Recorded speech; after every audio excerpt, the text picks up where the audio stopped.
વિરામ બાદ આપનું સ્વાગત છે। તો હવે વાત કરવી છે જે ઓઆઈસી દ્વારા ટિપ્પણી કરવામાં આવી છે, ભારત વિરોધી ટિપ્પણી કરવામાં આવી છે, ભારતના આંતરિક મામલામાં ટિપ્પણી કરવામાં આવી છે, જે જમ્મુ કાશ્મીરનો મામલો છે તેના વિશે વાત કરવામાં આવી છે। ત્યારે સવાલ તે થઈ રહ્યો છે કે ભારતના આંતરિક મામલામાં ઓઆઈસી શા માટે તેની પ્રતિક્રિયા આપી રહ્યું છે અને ઓઆઈસી આખરે કોના ઇશારે ચાલી રહ્યું છે તેવા અનેક સવાલો સર્જાઈ રહ્યા છે। ત્યારે આ સવાલો પર ચર્ચા કરવા માટે અમારી સાથે ગેસ્ટ પેનલમાં જોડાઈ ગયા છે મંતવ્ય ન્યૂઝના એસોસિએટ એડિટર પ્રફુલભાઈ ત્રિવેદી જોડાયા છે, તો આ સાથે ભાજપ નેતા દીપક જોશી જોડાયા છે, કોંગ્રેસ નેતા નિશાંતભાઈ રાવલ જોડાયા છે અને આ સાથે વિદેશ બાબતના નિષ્ણાંત નિરંજનભાઈ માર્જની જોડાયા છે। આપ સૌનું મંતવ્ય ન્યૂઝમાં સૌપ્રથમ તો સ્વાગત છે। નિરંજનભાઈ, સૌપ્રથમ હું આપની પાસે આવવા માંગીશ કે જે પ્રમાણે આ ઓઆઈસી દ્વારા ટિપ્પણી કરી દેવામાં આવી છે, પરંતુ ભારતના આંતરિક મામલામાં ઓઆઈસી શા માટે બોલી રહ્યું છે? ઓઆઈસીને આપણે એક વાત જાણવી જોઈએ। 50 વર્ષથી ઉપર થઈ ગયા ઓઆઈસીની સ્થાપના થઈ, તો ઓઆઈસીની સ્થાપનાનો ઉદ્દેશ હતો જે દુનિયાભરના મુસ્લિમ્સ છે એમની હિતોની રક્ષા કરવી।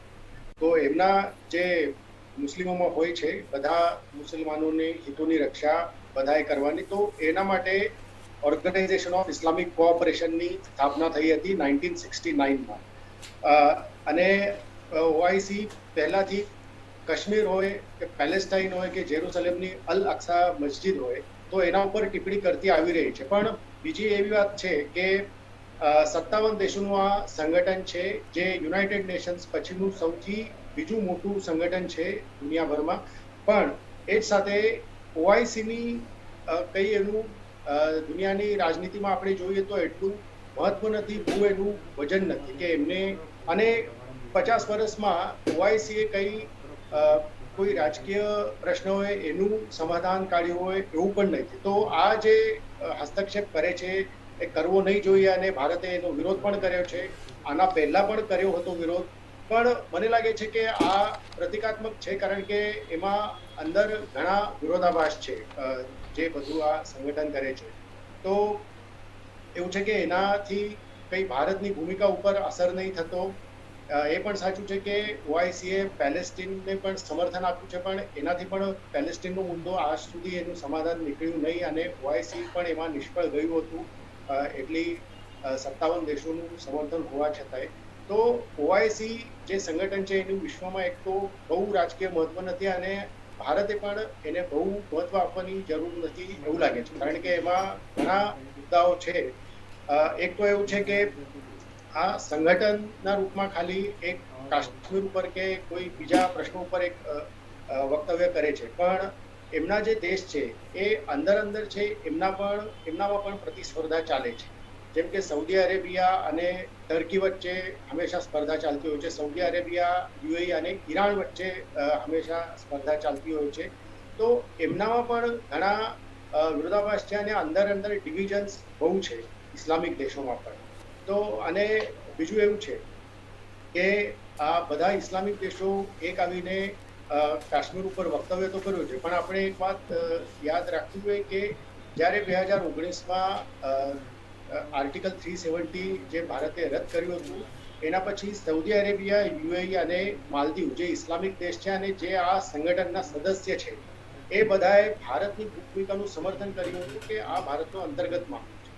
તો મારા ખ્યાલથી આ બધા વિરોધાભાસ હોવાના કારણે આ એમના વક્તવ્યને બહુ મહત્વ આપણે નહીં આપવું જોઈએ, કારણ કે એ સંગઠનનું દુનિયામાં કંઈ ઘણું મહત્વ નથી આપતું। જી પ્રફુલભાઈ, આપની પાસે આ માંગીશ કે જે પ્રમાણે ઓઆઈસી દ્વારા સીમાંકન પર સવાલ ઉઠાવવામાં આવ્યો છે અને કાશ્મીરીઓની વિરુદ્ધ, અધિકારોની વિરુદ્ધ આ સીમાંકન ગણાવ્યું છે, ત્યારે સવાલ તે થઈ રહ્યો છે કે આખરે આ ભારતના આંતરિક મામલામાં શા માટે બોલવામાં આવી રહ્યો છે અને ભારત દ્વારા જ્યારે જવાબ આપવામાં આવે છે કે કાશ્મીર અમારું છે, અભિન્ન અંગ છે અમારું, ત્યારે તેને આંચકો શા માટે લાગે છે?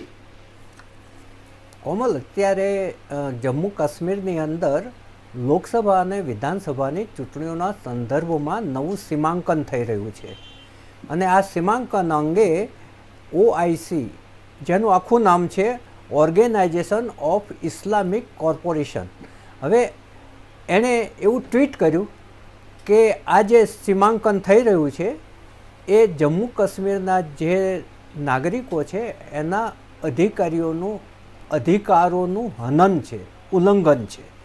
એટલે એને સામે તરત જ ભાજપે ભારતે તરત એની સામે જવાબ આપ્યો કે ભાઈ કાશ્મીર છે અમારું અવિભાજ્ય અને અભિન્ન અંગ છે, એના અંગે તમારે ટિપ્પણી કરવાનો કોઈ અધિકાર નથી અને તમે તમારો જે ઇસ્લામિક એજન્ડા છે એને તમે આમાં કોઈ બીજા દેશના આધારે કે બીજા દેશના ઈશારે એને આગળ ના ધપાવો. આમાં બીજા દેશમાં જે શબ્દ વપરાયો છે પાકિસ્તાન માટે વપરાયો છે. અગાઉ આપણા નિષ્ણાતે જે કહ્યું કે 1971માં એની સ્થાપના થઈ હતી. પહેલાં એની સાથે 30 દેશો હતા, અત્યારે 57 દેશો છે અને બહુ જ મોટું ઓર્ગેનાઇઝેશન છે. અને આ ઓર્ગેનાઇઝેશન છે એ ભારતની બાબતમાં વારંવાર આ પ્રકારની ટિપ્પણીઓ કરવા માટે ટેવાયેલું છે. આ પહેલાં પણ એમને ઇસ્લામાબાદમાં એક વિદેશ મંત્રી કક્ષાની બેઠક મળી હતી. એ વખતે પણ ભારતે એની ટીકા કરી હતી. અને એ પછી કાશ્મીર સમસ્યાનો ઉકેલ અંગે એમણે એવી ટિપ્પણી કરી હતી કે ત્યાં સુધી શાંતિ નહીં સ્થપાય, જ્યાં સુધી આનો સમસ્યાનો હલ ના થાય, એમ કરીને પણ એક ઠરાવ કરીને પણ ટિપ્પણી કરી હતી. એટલે વારંવાર ભારતની આંતરિક બાબતોમાં દખલગીરી કરવા માટે કે એને ટીકા ટિપ્પણી કરવા માટે કે ટેવાયેલું ઓર્ગેનાઇઝેશન છે. જી દીપકભાઈ, આપની પાસે આ માંગીશ કે જે પ્રમાણે ઓઆઈસી દ્વારા અવારનવાર ટિપ્પણી કરવામાં આવતી હોય છે અને ભારત વિરોધી ટિપ્પણી આપણે જોઈ છે, ત્યારે સવાલ તે થઈ રહ્યો છે કે આખરે શું ઓઆઈસી કોઈના ઇશારે ચાલી રહ્યું છે, કોઈ દેશના ઇશારે ચાલી રહ્યું છે? સ્વાભાવિક વાત છે. જેનો પહેલો જ ઇશારો બધાની એક જ વાત આવી કે કોના ઉપર ઇશારો જઈ રહ્યો છે.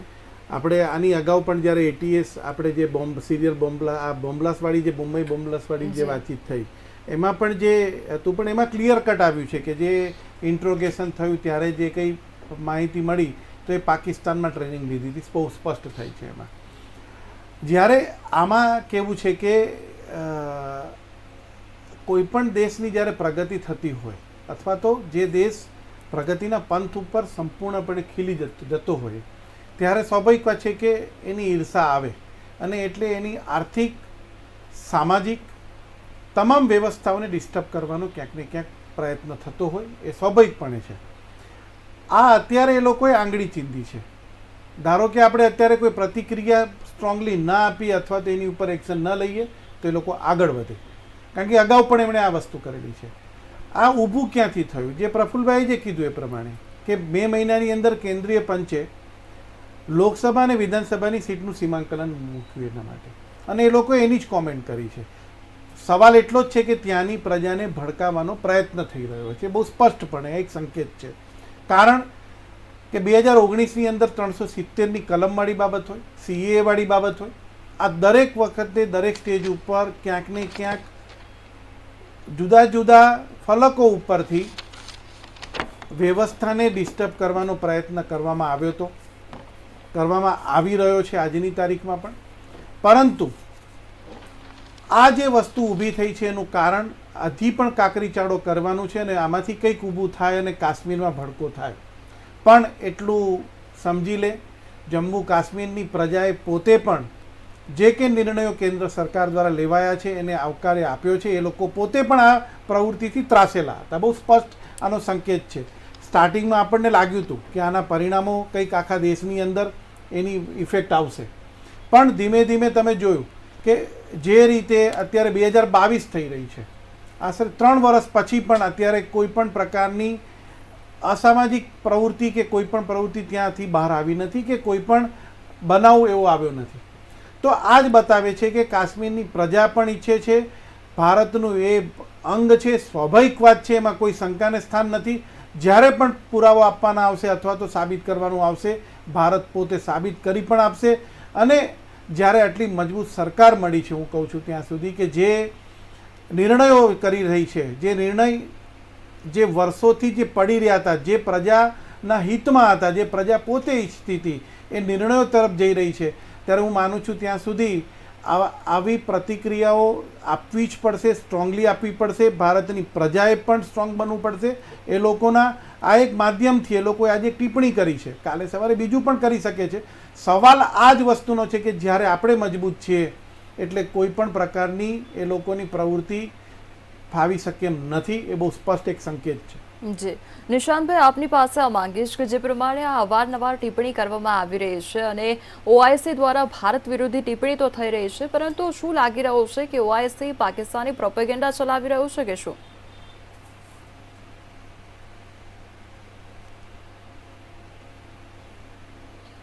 બેન, પહેલાં તો હું તમને કહેવા માંગુ કે ઓર્ગેનાઇઝેશન ઓફ ઇસ્લામિક કોઓપરેશન, જેમાં 57 દેશો છે, એ 57 દેશો જે ઇસ્લામિક કટ્ટરતા ઉપર બનેલા દેશો છે, જ્યાં અવારનવાર અન્ય ધર્મના લોકો, ઇવન જે મુસ્લિમ સમાજના લોકો છે, તેમના ઉપર એટલા બધા બેન્ડ મૂકી દેવામાં આવે છે કે ઘણી વખત તો એવું થાય છે કે એમની દીકરીઓ, મુસ્લિમ બહેનો, માતાઓ ભણી નથી શકતા.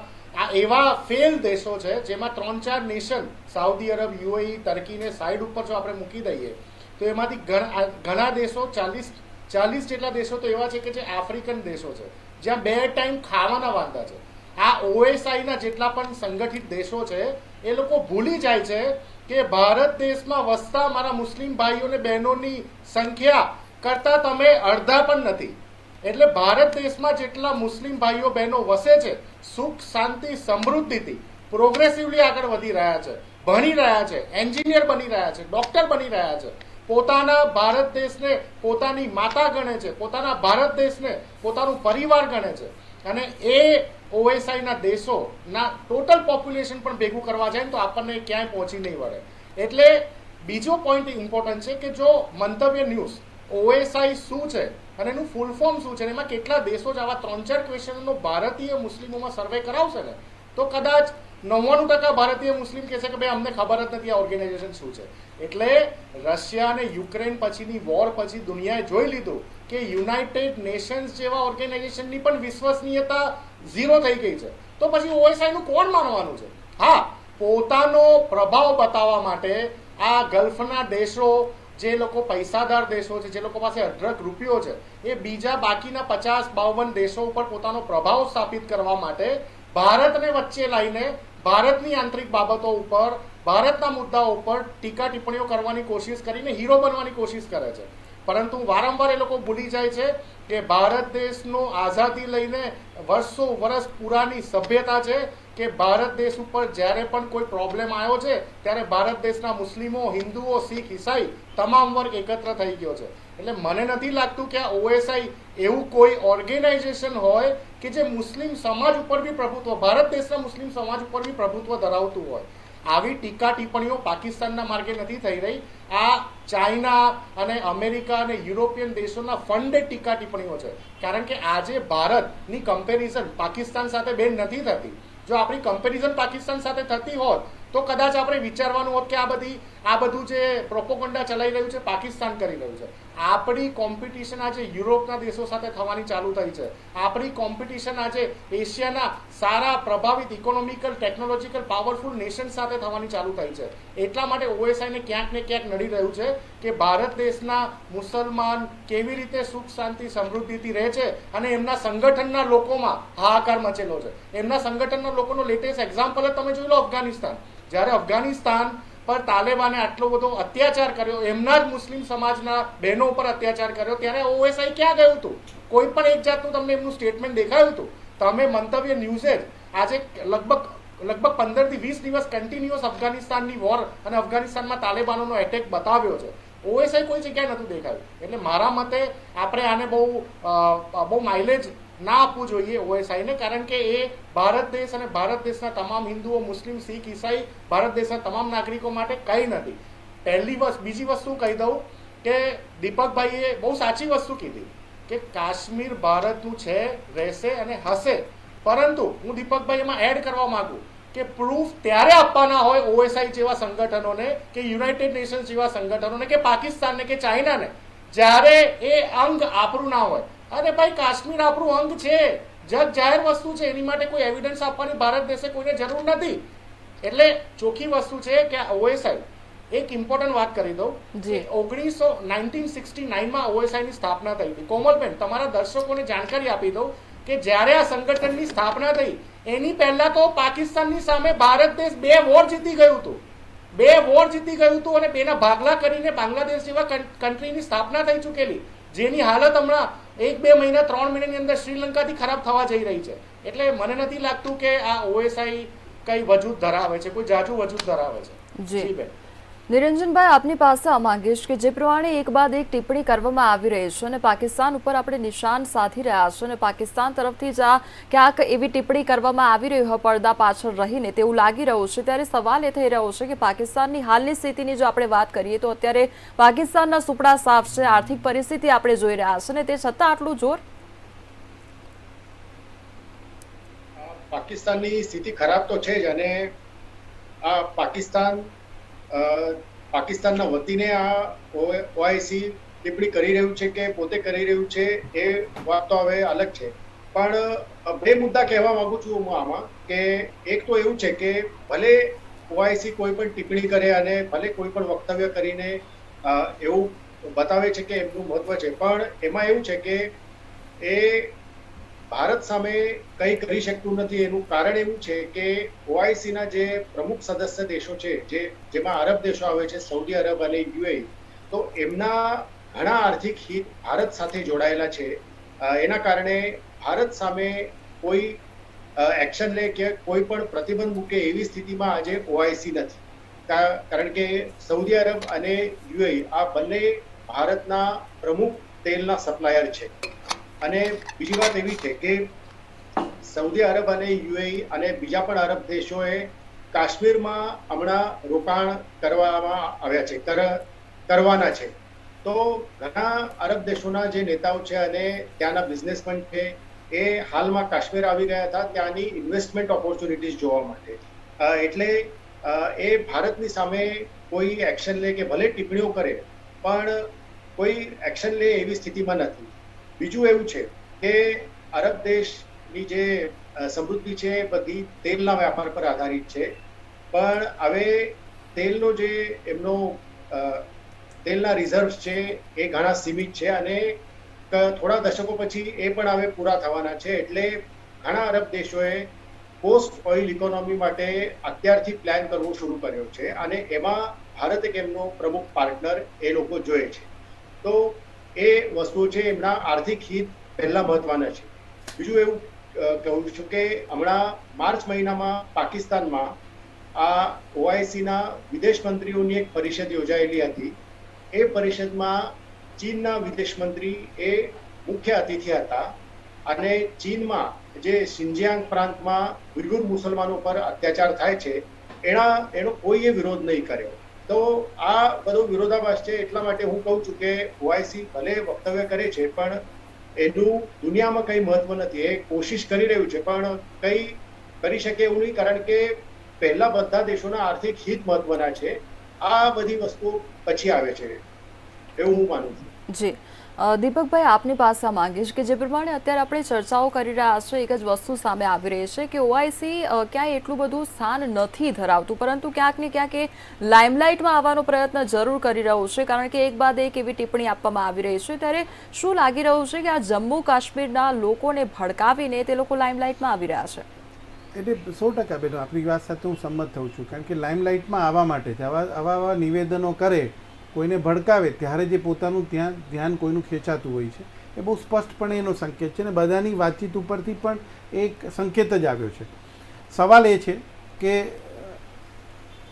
ડિસ્ટર્બન્સ તો કરવાનો પ્રયત્ન એનકેન પ્રકારે ઇસ્લામિક દેશો કે પાકિસ્તાન કે જે કંઈ છે આજુબાજુના જે કંઈ છે કરી રહ્યા છે. એનું કારણ એટલા માટે છે કારણ કે જ્યારે કોઈ મજબૂત સરકાર હોય, નિર્ણાયક સરકાર જ્યારે હોય અને અસરકારક સરકાર હોય, જ્યારે પોતાના અને દેશ એક પ્રગતિના પંથ ઉપર સંપૂર્ણપણે અવિરત રીતે ચાલતો હોય, હું આજે ચાલે છે ને વર્ષોથી ચાલતો આવ્યો છું, છતાં પણ જ્યારે એનો વેગ મળતો હોય, જ્યારે વિશ્વની બધા દેશોની સાથે એની કમ્પેરિઝનમાં અથવા તો જે મહાસત્તાઓ છે એ પણ એની ગણના કરતા હોય, ત્યારે સ્વાભાવિકપણે છે કે એને ડિસ્ટર્બ કરવાનો પ્રયત્ન 100% થાય, 100% થઈ રહ્યો છે એ પણ હું કહી શકું છું.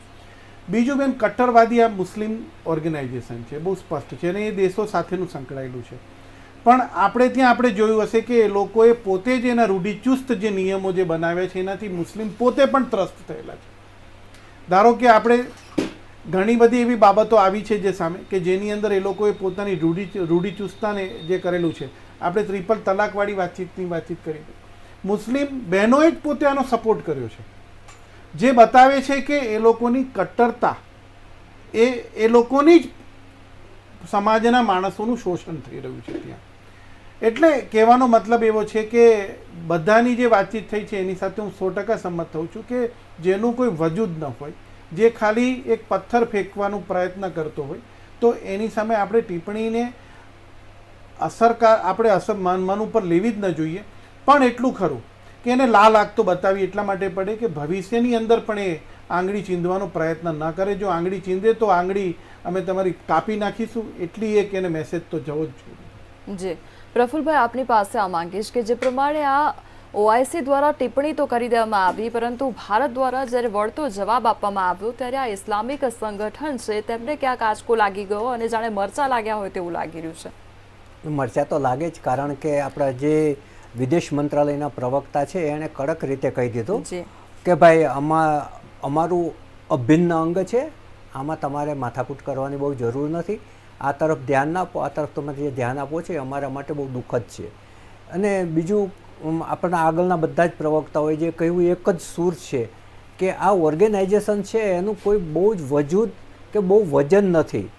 અને એનું મુસ્લિમ કન્ટ્રીની અંદર પણ વિરોધાભાસ છે.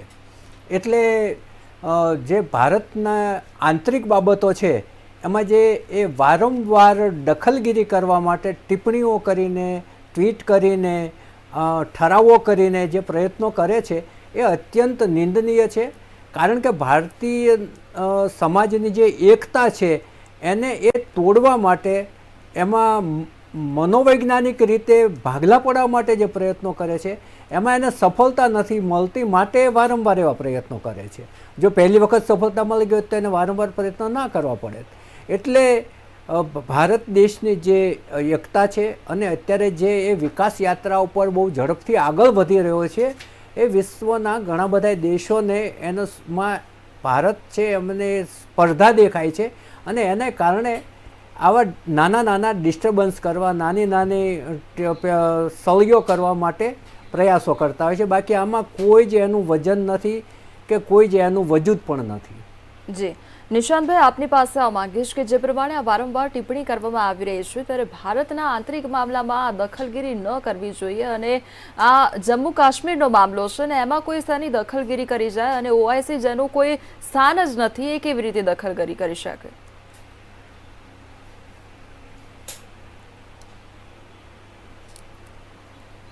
એમાં એવું છે કોમલબેન કે આ જેટલા પણ 57 દેશો છે એમાંથી 3-4 ગર્ભ શ્રીમંત દેશોને સાઈડ ઉપર રાખી દઈએ તો બાકીના બધા ભીખમંગા દેશો છે. સોરી ફોર માય વર્ડ્સ, પણ બાકી બધા ભીખમંગા દેશો છે. આ દેશોથી એકચ્યુઅલીમાં પ્રોબ્લેમ એ છે એ લોકોને કે ભારતના મુસલમાનો અને હિન્દુઓ એક સાથે રહીને એક સાથે પ્રગતિ કરી રહ્યા છે. એક શાળામાં હિન્દુ અને મુસલમાનના બાળકો ભણવા જાય છે, એક કંપનીમાં નોકરી કરે છે, એક સાથે જમતા હોય છે, એક સાથે તહેવારો ઉજવતા હોય છે. આ શાંતિ એ લોકોથી દેખાતી નથી. આ જે 57 દેશો છે કોમનવેલ્થ, તમે બધા કન્ટ્રીઓનો ઇતિહાસ વાંચશો, જે હું વાંચીને આવ્યો છું, તો તમને ખ્યાલ આવશે કે આ મેલ ડોમિનેટિંગ કન્ટ્રીઝ છે. આ એવા દેશો છે કે એમની કટ્ટરતા અને એમના નિયમો અને એમના રૂલ્સ અને રેગ્યુલેશનના કારણે ત્યાં મહિલાઓને છૂટછાટથી ફરવાનો અધિકાર નથી, ત્યાં મહિલાઓને પોતાના કામ ધંધા કરવાનો અધિકાર નથી, ત્યાં મહિલાઓને સારી જગ્યાઓ ઉપર શિક્ષણ લેવાનો અધિકાર નથી. એટલે આ એવા દેશોને એક જ સલાહ છે કે ભાઈ પહેલા તમે તમારા દેશોમાં સમાનતા લાવો, તમારા દેશોમાં પરિવાર કોને કહેવાય અને પરિવાર કેવી રીતે ચાલવો જોઈએ એ સંભાળો. પહેલા તમારા દેશની જમીનો બચાવો, તમારા દેશની ઇકોનોમી બચાવો, તમારા દેશમાં વ્યાપેલા વ્યાપારને બચાવો અને અને અને અને સમૃદ્ધ બનાવવાની કોશિશ કરો ને પછી ભારતને કોઈ એડવાઇસ આપવાની કોશિશ કરો. ભારતને આનાથી ઓઆઈસી જેવા સંગઠનો 50 બી નવા બની જશે બેન, તો મને નથી લાગતું કે ભારત દેશની અખંડિતતાને કોઈ ફરક પડશે આનાથી. જી પ્રફુલભાઈ, હું આપની પાસે આ માંગીશ, આપ મંતવ્ય ન્યૂઝ તરફથી અપીલ કરી શકો છો.